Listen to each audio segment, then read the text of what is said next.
Shalom, hari ini kita akan renungkan kitab Yesaya pasal 33.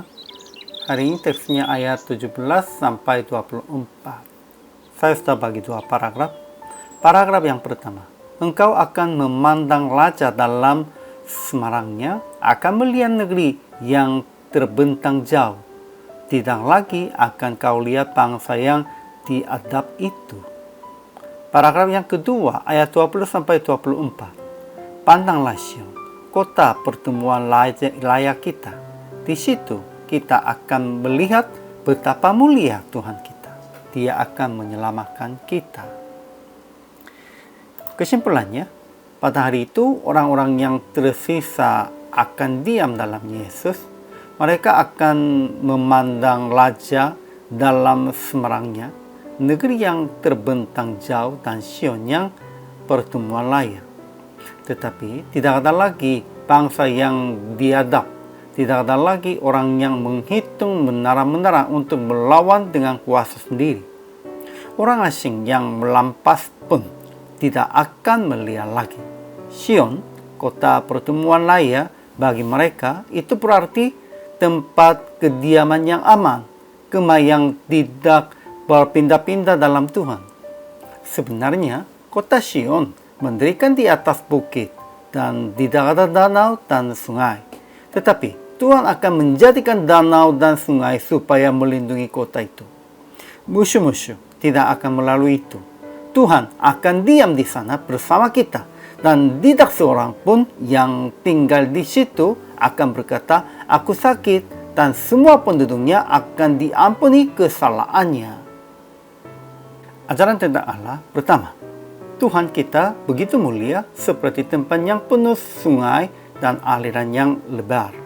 Pulau dayung tidak melaluinya dan kapal besar tidak menyeberangnya. Kedua, Tuhan ialah hakim kita. Tuhan ialah yang memberi hukum bagi kita. Tuhan ialah raja kita. Dia akan menyelamatkan kita. Kalau begitu, ajaran tentang manusianya. Pertama, kita akan memandang raja dalam semarangnya, akan melihat negeri yang terbentang jauh. Kedua, sudah lenyapkan juru hitung, sudah lenyapkan juru timbang, dan sudah lenyapkan orang yang menghitung menara-menara akan dilenyapkan.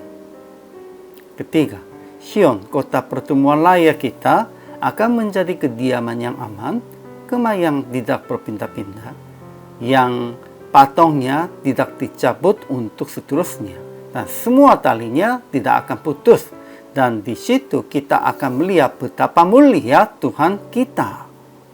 Keempat, tidak seorang pun yang tinggal di situ akan berkata, "Aku sakit," dan semua penduduknya akan diampuni kesalahannya. Ya, inilah sebenarnya kerajaan surga, betul.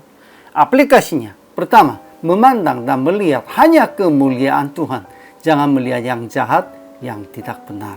Ya, pandangannya penting, dan memandang siapanya itu juga penting, dua-duanya. Kedua, jangan andalkan kekuatannya sendiri manusiawi. Ketiga, diamlah hanya di dalam Tuhan, kota benteng kita, tempat perlindungan kita. Itu bukan hanya kota Sion, itu di dalam naungan Tuhan. Keempat, percaya akan tidak sakit lagi, akan diampuni segala kesalahan. Itu tidak tergantung kepada pelakuan pertindakan kita, hanya tergantung kepada Tuhan dalam anugerahnya. Jadi PR praktik hari ini, memandang dengan pandangannya Tuhan. Jangan memandang dengan pandangan duniawi apapun. Ya, kita harus memandang dengan pandangan Tuhan, dan kita harus memandang hanya Tuhan saja. Jangan memandang dunianya. Hari ini juga selama melayani, Tuhan Yesus memberkati.